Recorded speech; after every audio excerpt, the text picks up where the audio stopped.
Hello everyone, কেমন আছো সবাই? আশা করি খুব ভালো আছো। আজকে হলো শুভ মহাসপ্তমী। তো সপ্তমীর অনেক অনেক আন্তরিক প্রীতি ও শুভেচ্ছা জানাই সকল বন্ধুদেরকে। এই যে আমরা কিন্তু রাত্রে করে বেরিয়ে পড়েছিলাম ঠাকুর দেখতে। আমাদের গ্রামে যেহেতু ঠাকুর হয়েছে অনেকগুলো, তো সেই ঠাকুরগুলোই দেখতে গিয়েছিলাম।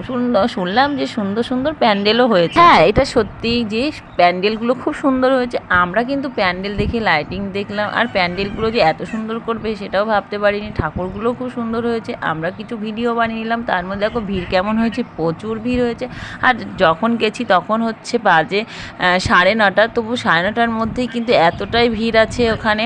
আমি ভেবেছিলাম হয়তো লোকজন কম হয়ে গেছে, তো তারপরে দেখছি যে না, ভালো ভিড় আছে। আমরা কিন্তু ঘুরে ঘুরে ঠাকুরগুলো সব দেখলাম, যেহেতু হাঁটতে হয়নি। আর আজকে গেছিলাম পরিবারের সকলকে নিয়ে, শাশুড়ি শ্বশুরমশাই সবাইকে নিয়ে একসাথে ঠাকুর দেখতে গেলাম। তো ঠাকুর দেখা এখানে কমপ্লিট হয়ে গেল। তারপরে চলে গেলাম আর একটা প্যান্ডেলে। এখানে লাইটিংটাও যেমন হয়েছে, প্যান্ডেলটাও কিন্তু খুব সুন্দর হয়েছে। প্রত্যেক দিন তো বেরোতেই হবে, একদিন না একদিন কোথাও তো যেতেই হবে। তার মধ্যে কিন্তু দুদিন বাদ পড়ে গেছে। আমি কিন্তু বাড়ির বাইরে বার হইনি। আমি শুধু কল্যাণী থেকে ঠাকুর দেখে এসেই তারপরেই কিন্তু বেরিয়ে পড়েছি। এই যে লাইটিংটা দেখো, আর প্যান্ডেল দেখো কতটা সুন্দর লাগছে, খুব সুন্দর হয়েছে। তো ভিতরটাতে গেলাম, ভিতরটাও সুন্দর করেছে।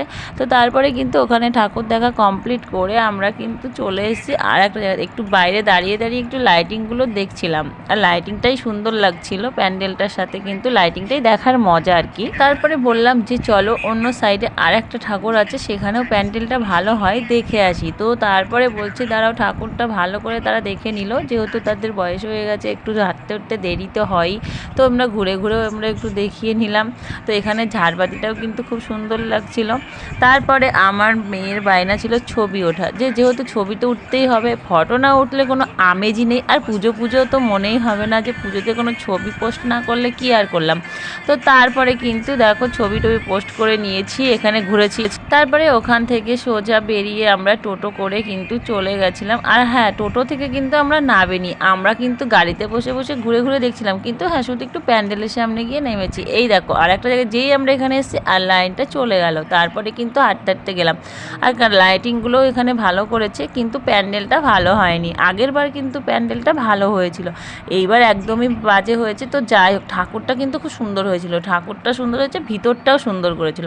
তো ঠাকুরটা কার ভালো লাগছে অবশ্যই কিন্তু কমেন্টস করে জানিয়ে দিও। আমার তো খুব ভালো লাগছিল। আমি ভিতরটা অনেকটা সময় দাঁড়িয়েছিলাম, আর দাঁড়িয়ে থেকে থেকে ঘুরে ঘুরে একটু দেখলাম যে কতটা সুন্দর করেছে, একদম নিখুঁতভাবে কাজ করেছে ভিতরটা।